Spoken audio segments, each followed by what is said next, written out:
Dans cette vidéo, on va essayer de répondre aux 5 questions qui ont été déjà posées sur la page Sciences Engine. 2 questions qui ont un rapport avec la thermodynamique, une question qui a un rapport avec l'inertie et la masse, une question qui a un rapport avec la propagation des ondes sonores, une question qui a un rapport avec la lumière. Donc on commence. On a 3 affirmations dont on va choisir la bonne.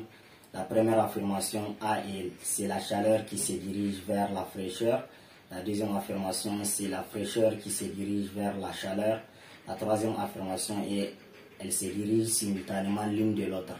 Donc on va choisir la bonne affirmation. La bonne affirmation ici, c'est la première.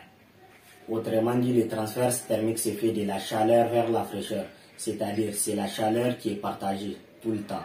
Donc si on a par exemple un corps chaud et un corps froid, qu'on les met en contact, c'est la chaleur du corps chaud qui va être transmise au corps froid et non la fraîcheur du corps froid qui va être transmise au corps chaud. Donc c'est comme ça que ça se passe. Mais d'abord, qu'est-ce que c'est que la température? La température est le degré d'agitation des atomes ou des particules qui constituent un corps. C'est-à-dire si on a un corps chaud, donc ces atomes et ces molécules s'agitent, vibrent plus qu'un corps froid. Il existe une valeur de température au-dessous de laquelle on ne peut plus refroidir un corps. Cette valeur est de moins 273,15 degrés Celsius. C'est-à-dire, une fois atteint à cette valeur, on ne peut plus refroidir un corps. C'est-à-dire, les atomes et les particules qui constituent un corps à cette température-là arrêtent de vibrer. C'est-à-dire, c'est la plus basse température qu'on peut atteindre. Elle est appelée le zéro absolu. Aujourd'hui, dans les laboratoires, on peut s'approcher du zéro absolu, atteindre une température de moins 273,14 degrés Celsius.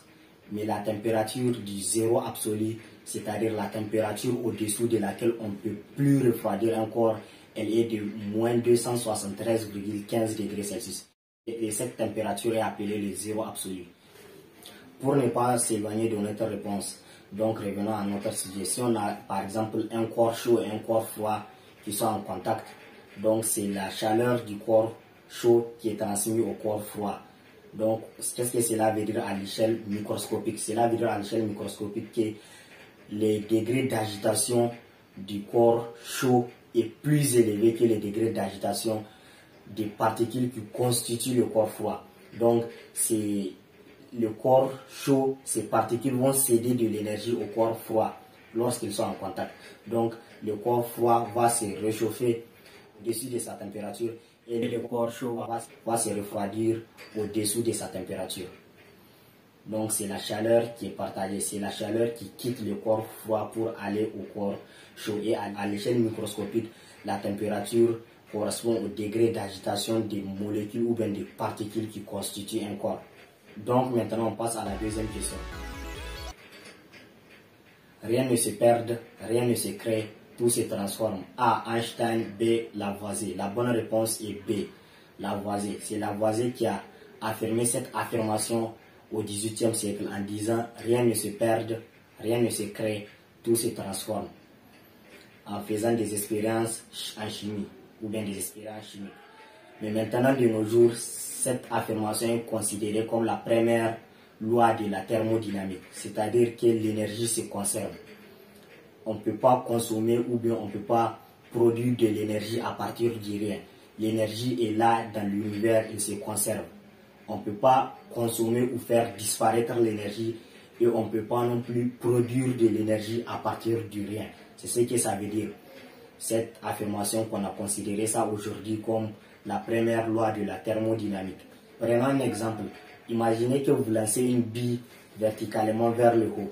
Vous savez qu'au bout d'un certain moment, la bille va s'arrêter et va retomber. Mais visualisons ça à l'échelle énergétique. C'est-à-dire en visualisant qu'est-ce qui s'est produit à l'échelle énergétique, à titre d'énergie cinétique et d'énergie potentielle. Lorsque vous lancez la bille, qu'est-ce que vous lui avez donné pour qu'elle parte en haut? Vous lui avez donné de l'énergie cinétique qui dépend de sa masse et de sa vitesse, la vitesse à laquelle vous l'avez lancée. Et à partir d'un certain moment, vous savez que la bille va s'arrêter et va retomber. Mais avant de retomber, lorsqu'elle s'est arrêtée, là, à quoi est égale à l'énergie cinétique? L'énergie cinétique, dans ce cas, est égale à 0.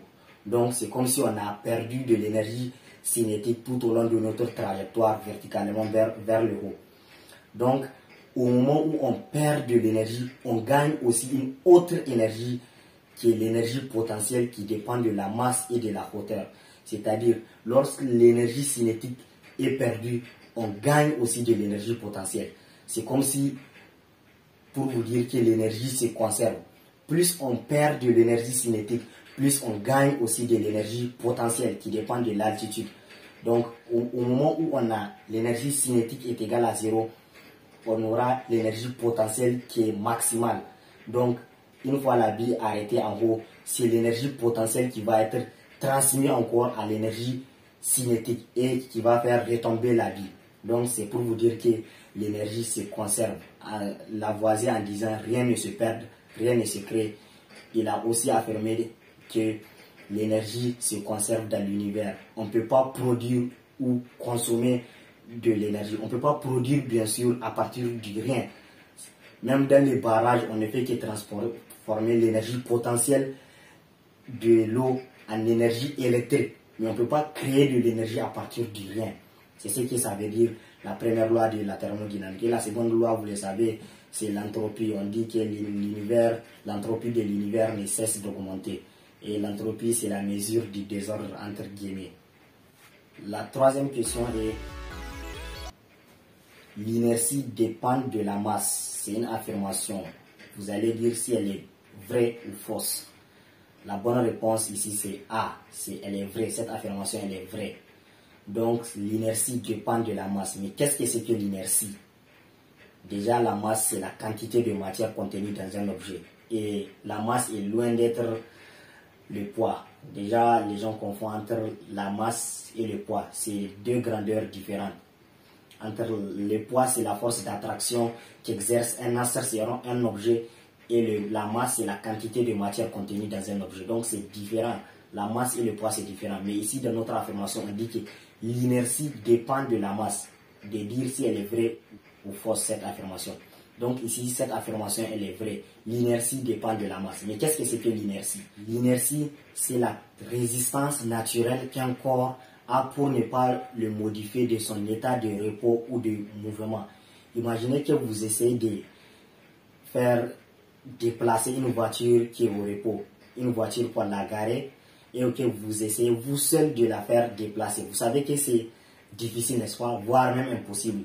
Alors que si vous essayez de faire déplacer ce clavier, vous avez vu, c'est très facile.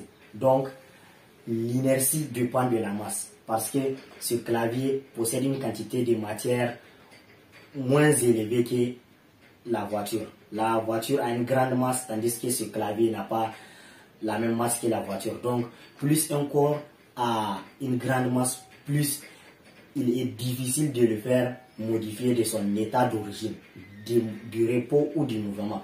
Ou bien du mouvement, par exemple, si la voiture est en train de se déplacer, imaginez d'essayer de lui donner un coup de pied. Vous savez que c'est très difficile de la faire virer du goudron. Donc c'est comme ça. Donc l'inertie dépend de la masse. Alors que ça, même si ça se déplace et que vous lui donnez un coup de pied, ça va modifier son mouvement. Parce que ici, la masse, elle est très faible. La quantité de matière contenue dans ce clavier est très faible par rapport à la voiture. Donc l'inertie dépend de la masse. Cette affirmation, elle est vraie. Entre guillemets, on peut dire que l'inertie est la difficulté de faire modifier l'état d'origine d'un corps, du mouvement ou du repos. Donc, c'est bien sûr clair que l'inertie dépend de la masse. Plus un corps possède une grande masse, plus son inertie est importante, c'est-à-dire plus sa résistance, sa capacité de résister lorsqu'on veut modifier son état d'origine de repos ou de mouvement. Donc, c'est difficile. La quatrième question est: est-ce que le son se propage dans le vide? Déjà, le son, c'est une onde mécanique. Contrairement à la lumière, qu'elle est une onde électromagnétique et qu'elle se déplace dans le vide, est-ce que le son, qui est une onde mécanique, peut se déplacer dans le vide? C'est-à-dire, si vous considérez que maintenant, la distance entre moi et la caméra, ou bien moi et mon microphone, c'est le vide qui existe, pas le vide dans la langue courante, qu'on peut dire qu'un verre est vide. Mais en physique, si on dit quelque chose est vide, c'est que même l'air qui est contenu, les molécules d'air qui sont contenues dans la surface, ils n'existent pas. C'est-à-dire, c'est le vide total. Il n'y a rien, il n'y a pas des atomes. Donc maintenant, si vous considérez que maintenant la distance entre moi et mon microphone, c'est le vide qui régnait. Il n'y a rien, il n'y a même pas les atomes. Est-ce que vous aurez la capacité de m'entendre? C'est ça la question. Est-ce que les ondes sonores peuvent se déplacer dans le vide? La bonne réponse est que les ondes sonores ne peuvent pas se déplacer dans le vide. Déjà, comment ça se fait la propagation des ondes sonores? La propagation des ondes sonores se fait à partir de la matière. Lorsque maintenant je suis en train de parler, j'ai produit des ondes sonores qui perturbent les molécules d'air et que cette vibration ou bien cette perturbation va venir jusqu'à mon microphone et ça va vibrer les constituants qui constituent les microphones et que ça va produire un son. C'est-à-dire, à l'absence de l'air qui nous entoure, de l'atmosphère, de l'air qui est dans l'atmosphère, si vous parlez, quelle que soit la grandeur de votre bouche, une personne n'arrive plus à entendre ce que vous allez dire. C'est-à-dire que les ondes sonores ne peuvent pas se propager dans le vide. C'est-à-dire les ondes sonores se propagent. C'est comme si, lorsque je suis en train de parler maintenant, les mots que je suis en train de faire sortir de ma bouche et que vous arrivez à entendre, c'est les ondes sonores là qui sont en train de sortir de ma bouche vont vibrer l'air. Ils vont vibrer l'air et que le son là va se propager. Mais s'il n'y a pas l'air, le son ne peut pas se propager. Donc c'est ça, le son ne peut pas se propager dans le vide. Et le son se propage plus dans l'eau que dans l'air. Et le son aussi se propage plus dans les métaux que dans l'eau. C'est-à-dire, si vous essayez de parler dans l'océan, et que vous parlez, c'est-à-dire la vitesse de propagation de votre onde sera plus importante que celui qui est dehors sur la plage et qui est en train de parler. Donc le son va se déplacer plus dans l'eau que dans l'air, parce que déjà l'eau est plus dense que l'air. Et de même, la vitesse de propagation des ondes sonores est plus élevée dans les métaux que dans l'eau, parce que les métaux sont plus denses. Les molécules qui constituent les métaux sont plus denses que les molécules qui constituent l'eau de l'océan ou bien l'eau de n'importe quoi. Donc si le son quitte sa source, ça fait vibrer la matière qu'elle trouve. Et à travers cette matière-là, l'onde sonore peut se propager. Mais à l'absence de matière, il n'y a rien dans le vide total, le son ne peut pas se propager. Donc c'est la bonne réponse et que le son ne peut pas se propager dans le vide. Et enfin la dernière question.